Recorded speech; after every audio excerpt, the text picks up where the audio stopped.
Keith what's up, Yackey. man? Yeah, man. Whoa, check Welcome this to the place out. penthouse. Welcome. I love it. Drum set and everything. Are you ready to rock and roll? I'm ready to rock, man. Let's do this. Let's do this.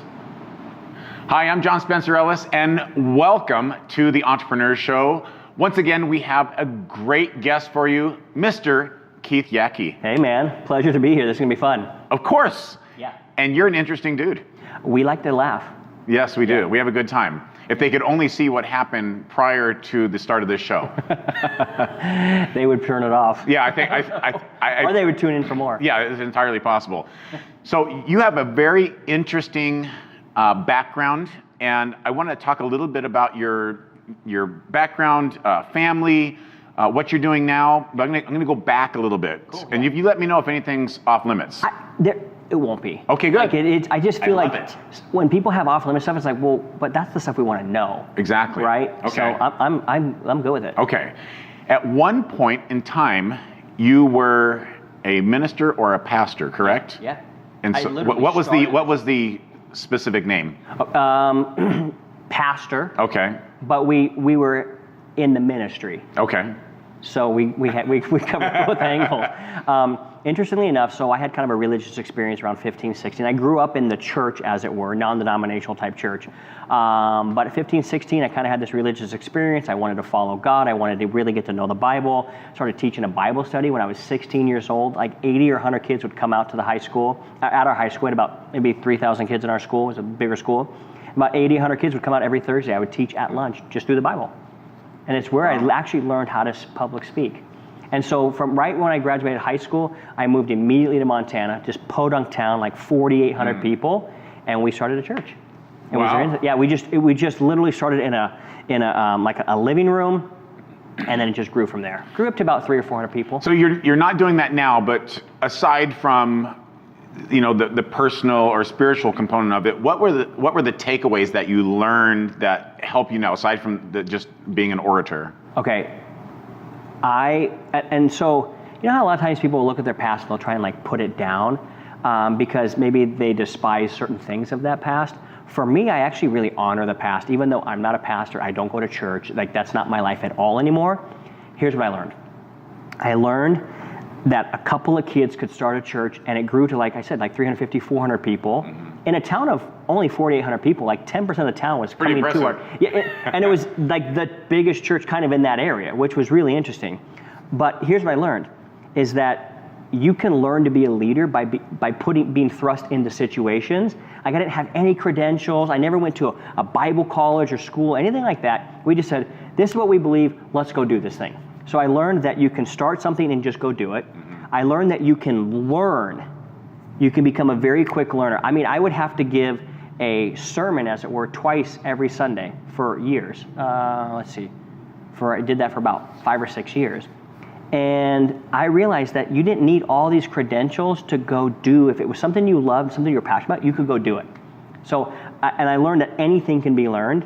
And then I learned also that people are a really interesting creature, because they'll like you 1 second, they won't like you another second. As soon as you cross over their ideological framework that they set up that they thought you believed, then immediately like, oh my God. They thought there was congruence. Yep, anathema. And here's what I learned. Here's how I learned it. Interesting story. My wife at the time had 3 kids, and any woman out there will know that, things happen to you physiologically after 3 kids. So she's like, hey, I'd like to get a breast augmentation. I'm like, okay, cool. Like, why not?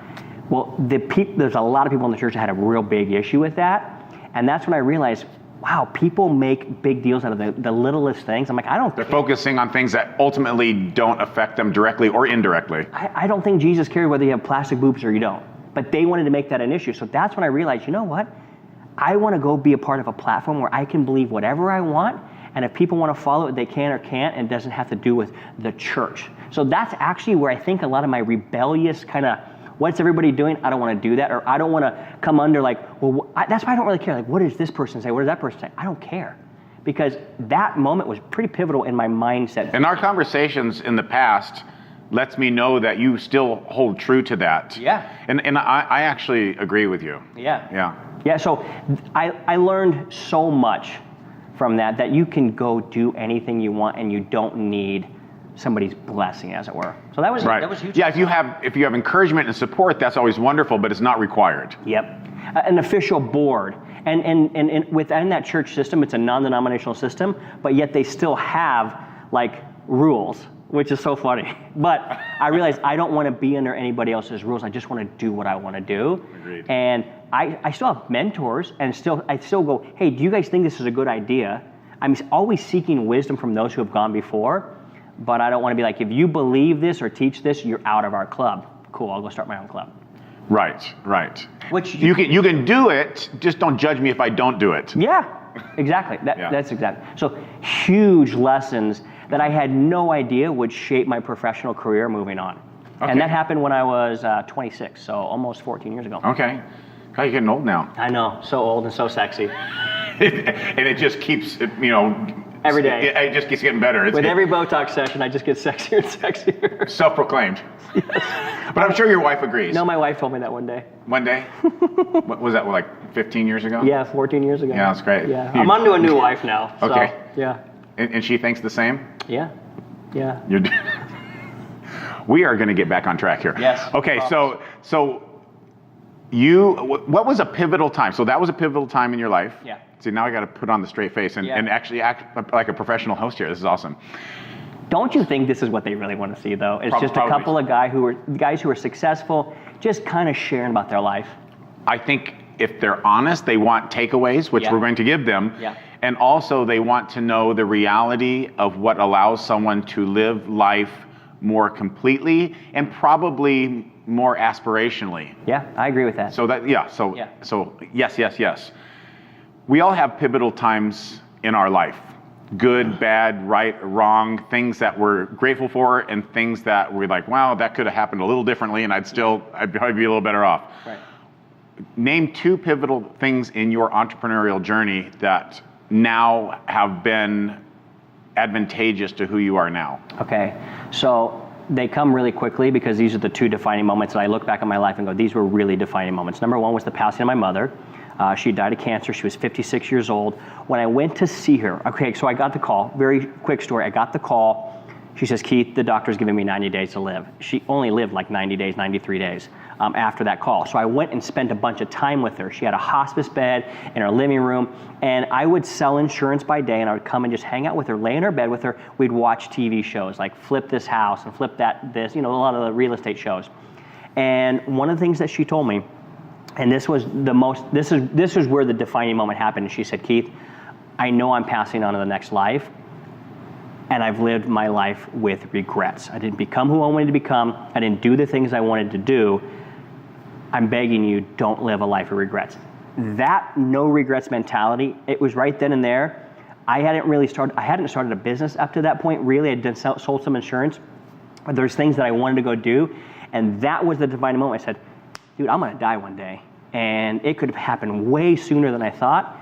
And I want to leave a legacy that I at least strove for my potential rather than settled for mediocrity. Did she tell you anything specifically that she regretted? Yeah, not going after things, not just like swallowing the pride and caring what people thought and just went after them. So trying to live your life on someone else's terms or live up to someone else's expectations of who you should be rather than being authentic to yourself. And being afraid of the unknown. But every day, this is the thing, you guys, every day is the unknown. Nothing is guaranteed. Your living tomorrow is not guaranteed. And I know that, here we are, a happy, clappy, motivational show here, but that's the truth. Yeah. Nothing is known. We go with the anticipation and the foresight that it will carry on, but there is no guarantee. And one of my coaches told me, he's a 7-time national Muay Thai kickboxing champion, crazy talented, and I think he's right around close to 40 years old, and he's going to get back in the ring and go for another title. And I said, really, you're going to do that? And he goes, I'm the youngest I'll ever be right now. And I thought, oh my gosh, I've never heard it said like that. Yeah. And it's so simple.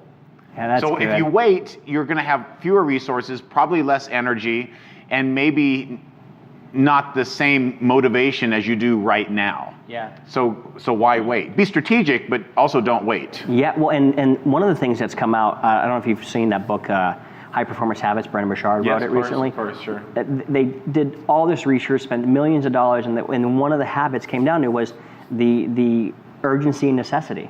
Like the habit of necessity. I have to go do this. Well, if you are staring at death, not in a morbid or a macabre way, but just like, hey, listen, I'm going to die, and when I get to death's door, I want to look back and be like, dude, I did a lot of cool shit. And yes, you can cuss on the show. Oh, and I can cuss on the show. So basically, hey, I did a lot of cool shit, and I left it all out on the playing field. I didn't wait. And so many people are waiting for people's permission. That's why one of the things I always say is we help teach people to give themselves permission to throw off their fears, because that's what it is, and to go do what you're born to do.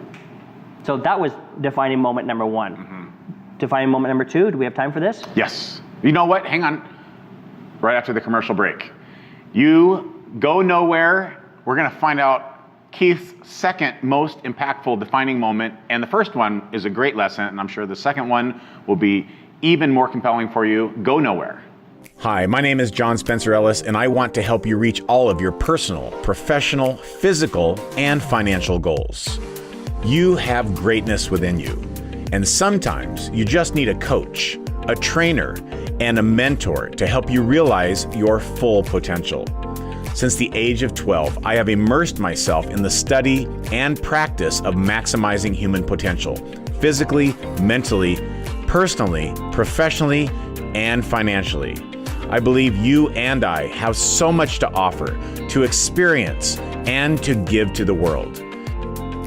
It's time for you to step into your brilliance and shine like you're supposed to right now.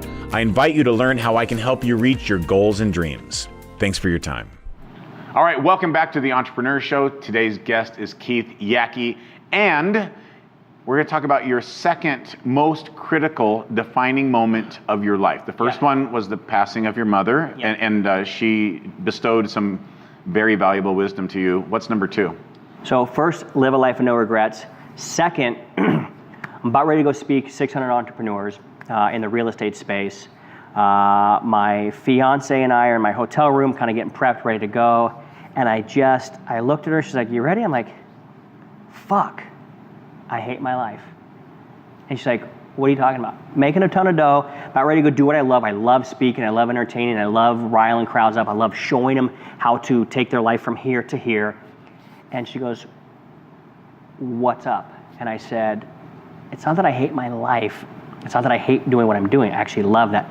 I don't enjoy doing it with the people I'm doing it with. And the second defining moment is right then and there. I said, you know what?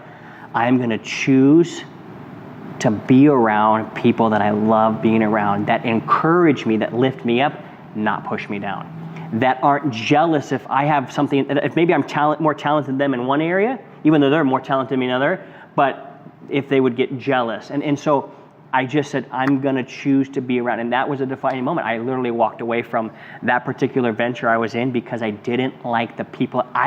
Here's what it was. It wasn't that I don't like you. I started becoming like them. That's what I was like, I don't like who I'm becoming because I've been around them. And I've seen that happen so many times in different business communities and subsets, especially if they have a charismatic and sometimes sociopathic leader. And that's exactly what was happening. Oh, is that what happened? It's horrible. Yeah. Narcissistic to the nth.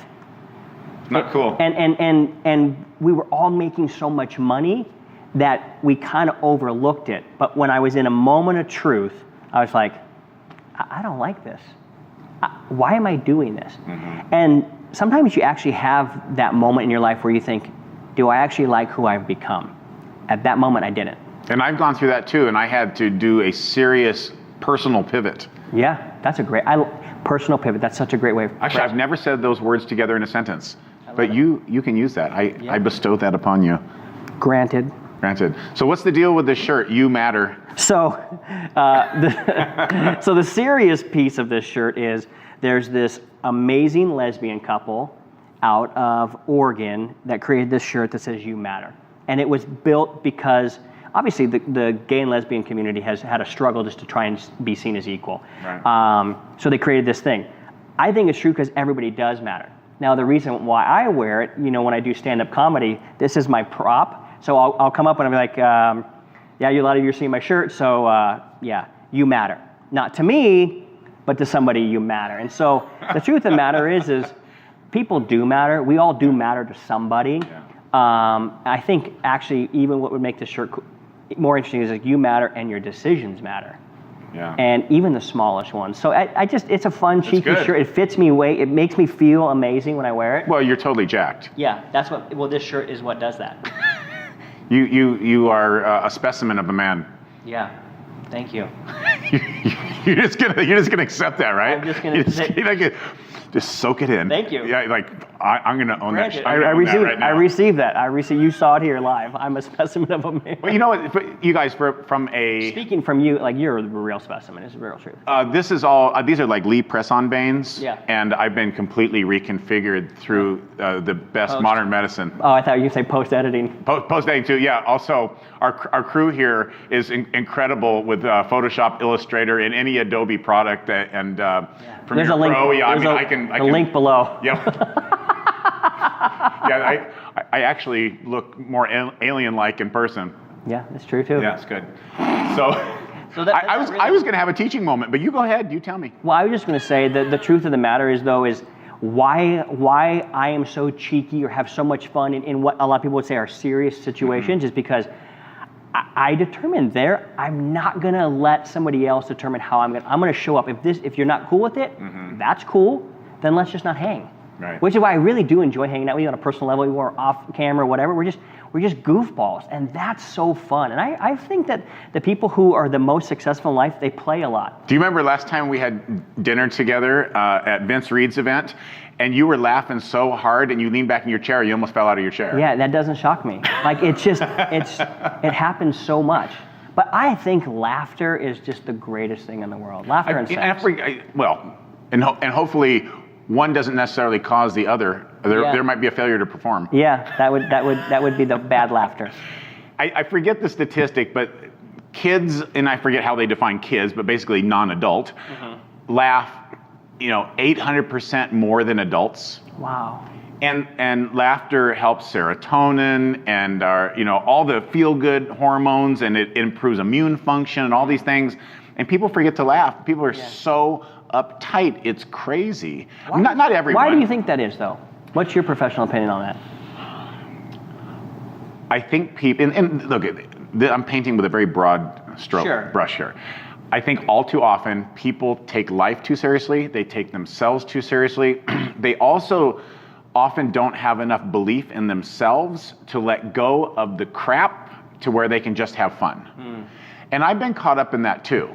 Yeah. And so I'm not, and I've said this before on my podcast and different things like that, whenever I make a teaching moment like that, I'm not saying I'm immune from it. I'm not saying I don't have the same problems. I'm saying I'm aware I have the same problems. Yeah. And then when I call myself out on my own crap, I'm reminding you, hopefully, to do the same so you can also live a better life and do things more robustly. But as far as laughter, I think people get too much in a routine, and also, and I'm stereotyping because we're entrepreneurs, when people are not entrepreneurs and they're building someone else's dream, you're always thinking of, this isn't serving me at the highest level, and there's kind of that, somehow, some way, a little bit of regret, even though it's good to contribute. Team players are good. I have an awesome team.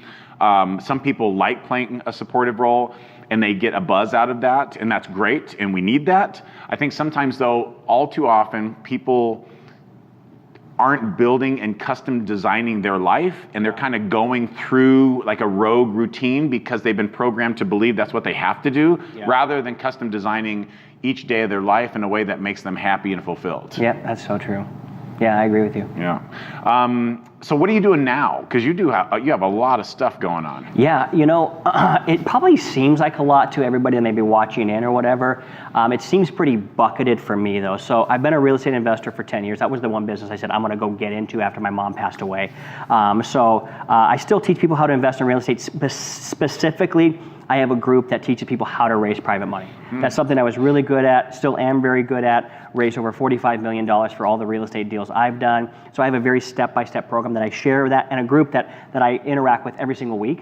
The other thing, because of this laughter thing that you're talking about, I have another coaching program called Finding Your Path, where I help people discover their calling and build a business around it. Because the truth of the matter is, the statistic is 87% of Americans don't like what they do for a living. I think that's why they're not laughing so much. Was that a Pew poll, or I saw that? Yeah, like 85% of Americans hate their job, something to that effect. Yeah. And it was last year's study, so it's not, they didn't just pull it out of a hat. No, it's Gallup or Hugh. It was a Gallup poll. Yeah, Gallup. One of those polls. But long story short is, if you're showing up 8 to 12 hours a day at somewhere where you hate, how can you not? Of course they're not laughing. So I think that everybody's got some sort of a superpower, a gift, a genius that they can turn into a business, a side hustle first, and then possibly a full-time income. You and I both believe that. So those are the two things that I mainly focus on. I have a live event that people have came to and might come to again. I'm working on my stand-up comedy, which is scary and fun and enthralling and exciting. But it makes you a better public speaker too, doesn't it? My last 2 speeches have been my best speeches. And they've been littered way more with comedy, which, you know what, here's the funny thing about putting comedy into a speech, they're not expecting it, right? They're like, I can get 6 great laughs over 30 minutes, and like, that guy's the funniest guy we've ever heard. But if you only get 1 good laugh every 6 minutes down at the comedy strip, they're gonna be like, this guy sucks. Right. But I love making people laugh. I'm actually learning to just go with what I really love to do, and we'll see what happens. Yeah, well, and comedy is all about timing. Yeah. And being okay if it doesn't work out, just move on and chuckle at yourself a little bit. Yeah, you've seen one of my later speeches when we were down in Newport together.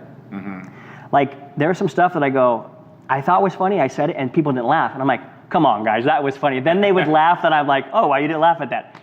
Being able to roll with that punch, it takes a lot of security, and we're like, well, they didn't laugh, I thought it was funny, whatever. So I'm learning these things, and then I'm just trying to be a better dad to my 3 older kids, and then my 1 younger kid. We're trying to have a 5th. Wow. I'm trying to be a better partner to Jesse, who's the love of my life, and I'm spending more time, and I'm trying to get healthier physically. I'm spending more time working out, I'm spending more time eating clean, I'm spending more time learning new things like Muay Thai. Good for you. Yeah, man. Yeah. That kick and it's so fun. It's so fun. It's a blast. But the reason why I'm actually doing some of these things is because I know it's hard.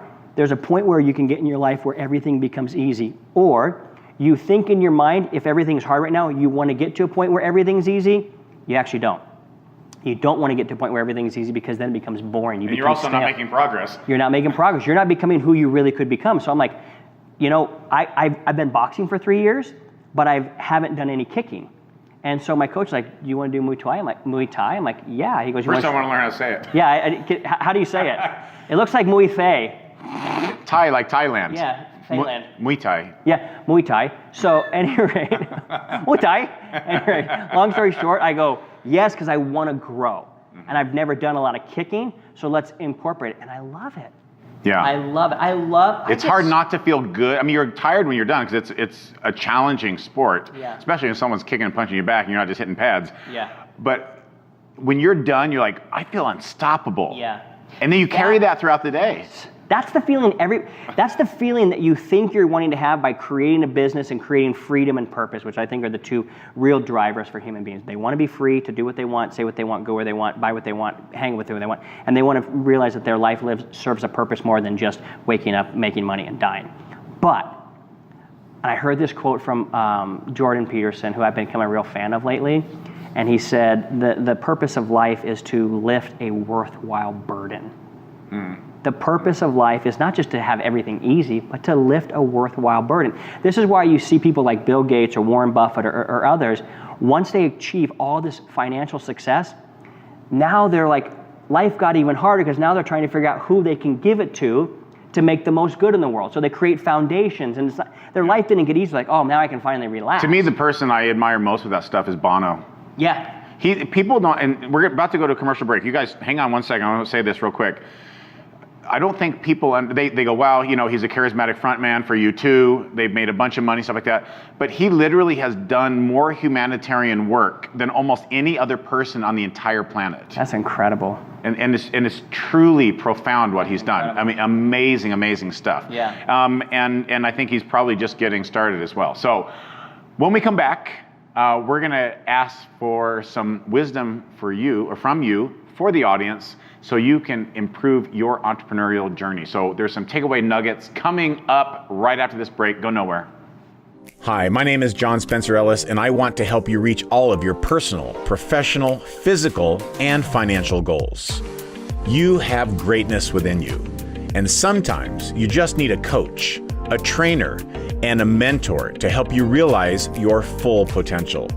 Since the age of 12, I have immersed myself in the study and practice of maximizing human potential, physically, mentally, personally, professionally, and financially.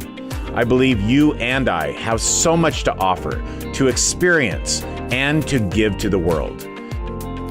It's time for you to step into your brilliance and shine like you're supposed to right now. I invite you to learn how I can help you reach your goals and dreams. Thanks for your time. Welcome back to the Entrepreneur Show. I'm your host, John Spencer Ellis. In this last segment, my guest, Keith Yackey, he's going to be super serious. He promised me this. Yeah. We're going to give you some takeaway nuggets for your entrepreneurial journey. Yeah. And here's the thing. People say, just follow your passion. Just follow your bliss. Yeah. Just do what your heart tells you. And although I definitely think there's merit in that, you can also do those things and pursue something that is far less lucrative than perhaps other choices. How do you find the right balance of making a lot of money so you can also make a big difference for people and follow your passion, your bliss, or whatever you like to call it? How do you blend it together? So I've kind of been on the spectrum for this, up and down and left and right. When it comes down to the bottom line, is not everything that you're passionate about actually can make money or is that great at making money. And sometimes you have to come to recognize, what I've found is we identify so much with our passion that we forget to identify with actually being business people as well. And so sometimes, I don't know if it's because of our sense of wanting everything to be easy or because there's a lot of myths out there. Do what you love, you'll never work a day in your life. Total horseshit. Do what you love and the money will follow. That has not worked out for 95% of every businesses that start. They all fail. So what I want to communicate to you is that maybe you aren't going to get paid for your passion, and that's okay. What does the market want to pay you for? And if you're good at that, maybe you should make your money doing that and then go do your passion for free. Exactly. So in the way I describe that is that people say, I just want to serve people, which is noble, and I think we need to give back. It's important. But if you don't have something first, it defies the laws of physics to give something you don't have. Yeah. You have to have it first. So this is the way I'm describing it is, if you want to go serve a community, a group, kids, cancer patients, or whoever it is, do that after you make the money so you have something more to give. Or if people say, well, I just want to go help the homeless, that's great. I do as well, and I think it's imperative. If you're always focusing on that, you're not going to focus on the business, which can create more revenue so you can actually give more to help the homeless. Yeah, what I like about that and what I might add to that is do the business piece and then do whatever you love on the side while you're building the business. So that way you're still tapping into that fulfillment. Because a lot of people are like, do this first and then go do that, which is great. But I think if you are building your business and you're like, you know what? Yeah. Hey, let me go spend a Saturday afternoon doing whatever it is that you love, because now you're still a part of it and you're still getting that fulfillment. Don't you agree with that? Agreed. Yeah. Yeah, so, because you're also delaying the gratification you have for serving people, and you're also delaying serving the people who need your help probably right now. Exactly. And sometimes our passions aren't even serving people. Like one of my passions is stand-up comedy. I've done 11 shows. That's nothing compared to real stand-up comedians. And do I think I can get good enough to where I could be paid and do something cool with it?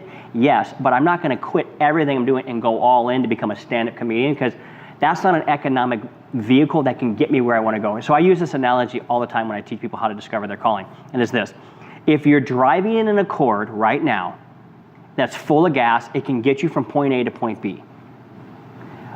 typically people will do, and this is to take the island, you got to burn the boats, or jump out of the airplane and build your parachute on the way down type ideology. It's like this: stopping the Accord, getting out, jumping in a brand new Lamborghini that has no gas. So you look cool for a second, and then you look stupid pushing the thing up the street. So what happens is determine there's a actual economic vehicle that can get you where you want to go before you jump out of the one you're in right now. And so not every passion can turn into profit. I don't believe that, because not every passion is there a need for somebody that will be willing to pay you for it. Even though I think that there are a lot of them out there. You're just more motivated if you're more passionate, Yeah. but you can be motivated and still be broke. Yeah, 100%. And the reason why it's, I think, a good idea to do something that you do love or something that you're highly curious and obsessed about is so that you hang in long enough to get past all the really sucky times of starting that business to get into where it's cash flowing and now you're having some fun. But you and I, we both have built some successful brands. I still get up every single day. I still get my marching orders and I go, okay, what are we going to do today to build something? I still feel like I've created nothing because there's so much I want to create. And that's the interesting thing. And I'm learning now just to enjoy this. Can I give you an analogy? Sure. Here's the analogy I want to give you that I think will serve you probably more than anything I've said up to this point, and that's this.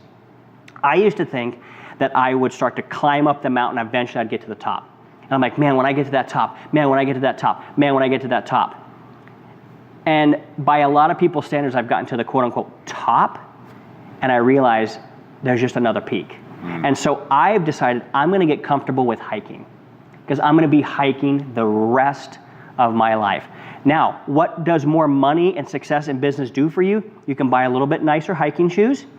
You don't have to wait to stop at the rest stop for water. You can actually buy a Camelback and drink while you're going. You can get better socks. You can get a better sleeping bag. You can get a better tent while you're on the journey, but you're going to hike the rest of your life. And if that shatters that false belief that there's going to be one day where you're there, I hope that it does, because it will get you in the mindset of, I'm going to be hiking the rest of my life. I'm going to be working out. For you to stay in the shape you're in, you're going to have to work out the rest of your life. You're still going to have eating habits that are disciplined. You're still going to have to do these things. It doesn't change. And the best analogy I heard was when Joe Rogan was talking to Jordan Peterson. And Jordan Peterson's like, everybody wants to be able to be on the beach and drink margaritas. How long can you do that for? He's like, how long can you drink margaritas for? A day? Then what? But if you think that that's what I'm gonna do the rest of my life, you're gonna get fat, you're gonna get sunburn, you're gonna be a nothing burger. Might have diabetes and heart disease. Lose a foot. And so that actually was the impetus for me to start thinking, dude, I'm gonna be hiking the rest of my life. So go on a trail that you know you can hike the rest of it, that you're really gonna enjoy. And don't be afraid to start small and to let it grow. And set a pace that you enjoy also. Dude, that's the same thing with losing weight. We see this. You're in the health industry way deeper than I am. I do sit-ups. You actually train people. That's how different we are. But here's super close, but we're both in the fitness industry. Totally. Anyway, I bought Nikes, so I'm in the fitness industry. Right. I got my foot in the door. Literally. Anyway. Oh, touching. Okay. You got to use that in your bit. Yeah. So, fitness industry. People are like, I'm going to lose all the weight I can in 90 days. And they go on this crazy burnout thing for 90 days, and they get really close, but they don't hit their goal, and then they go back to the old system. Rather than go, you know what? Let's just take 9 months to do this. So that way, for the rest of my life, I can be this way. Starting small and growing, I learned this lesson from Chipotle. Chipotle, probably the biggest sellers of burritos in this country, wildly successful. So successful that McDonald's invested $450 million in them to grow the company, and McDonald's took their shares out. They cashed out. I don't know if you knew that or not. No, but that's what a guerrilla move. McDonald's came in and pushed Chipotle, do a drive-through. Chipotle's like, we're not doing a drive-through. The original owner stayed on as like he still was running the thing, even though he made a ton of money in the, whatever. But long story short, they crushed that space. You know what they did when they started a pizza one and they started a Chinese food one? Did you know that? No. They had all the money in the world. They could have went and said, we're doing 50 pizza locations, we're doing 50 Chinese locations. They started 2 pizza locations, 1 Chinese food location, just to see if the concept would work. So if we're talking about a company that has that much money that's willing to say, let's start small and then grow it, then why wouldn't we? So I think those are some really tactical lessons. Don't be afraid that you're starting something small, and let it grow, and don't try and like conquer the world in 90 days. Yeah. And realize you're going to be hiking forever. So play the long game, and also enjoy the hike. I think it's So I think fun. it's It in a sounds like a song. Miley Cyrus No, song. no, there is a song that says something. The point of the journey is not to arrive. That sounds like some like Eastern like kung fu stuff you've learned along the way. Yeah, snatch the pebble from my hand, grasshopper. Yes, exactly. That's what it sounds like. All right, you guys, that's it for this episode of the Entrepreneur Show. My guest has been Keith Yackey. What's the best way for them to contact you? You know, I'm having a lot of fun on Instagram. Okay. So just at Keith Yackey at Instagram. Like I have so many fun things I do with my daughter on there, and just goofy stuff like with you earlier. Yeah. To me, it's my most fun thing. Oh, can I just say what I did on it real fast? Yeah. So you know Gwen Stefani is coming to town here, right? Yes, I did see that. June 27th, her first show. My wife's favorite performer her entire life is Gwen Stefani. So on my Instagram story, I went to Google and found out the 35 most interesting facts about Gwen Stefani, and I've been cryptically posting them on my story just for her, and they're random stuff.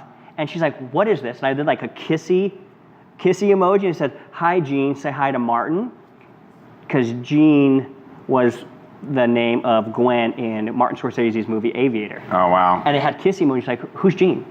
And she's like getting all freaked out. I'm like, you'll find out. Oh my gosh, that's great. Anyway, so go to I actually grew up right down the street from Gwen. Yeah. And so I know all about her high school and all this stuff. So I'll share some other stuff. Yeah, Loera High School. She joined the Loera, sorry. Loera. Whatever. Yeah, it's close. Such a Very nerd. good. Yeah. She joined the swim team because she was chubby. But by the way, their first album, Tragic Kingdom, that's what we called the Magic Kingdom growing up around Disneyland. We called it the Tragic Kingdom, and that's why they named it the first. And also, No Doubt. A lot of people say, why do they call it No Doubt? Growing up in Southern California, you know this, when people would say something and you would concur, instead of saying, yeah, I get it, you'd say, no doubt. Yeah, like for that. sure. Very Southern California. Yeah. That's why they came up with the name. This has nothing to do with entrepreneurship, but I find it very interesting. She wasn't the original singer. Did you know that? The original singer died. She was the backup singer, and she got moved in. Holy cow. Yeah, her brother started the band, Eric on the keyboards. That's right. Yeah, anyway, these are all fun facts that you would know. Yes. And you do now. and this is going to help you grow your entrepreneurial business. Anyway, that's it for this show. Thank you so much. Keith Yackey, I'm John Spencer Ellis. We'll see you next time. Thanks a lot.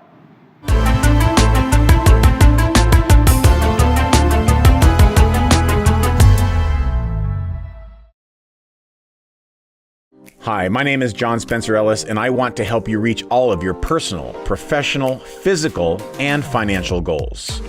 You have greatness within you, and sometimes you just need a coach, a trainer, and a mentor to help you realize your full potential. Since the age of 12, I have immersed myself in the study and practice of maximizing human potential, physically, mentally, personally, professionally, and financially. I believe you and I have so much to offer, to experience, and to give to the world. It's time for you to step into your brilliance and shine like you're supposed to right now. I invite you to learn how I can help you reach your goals and dreams. Thanks for your time.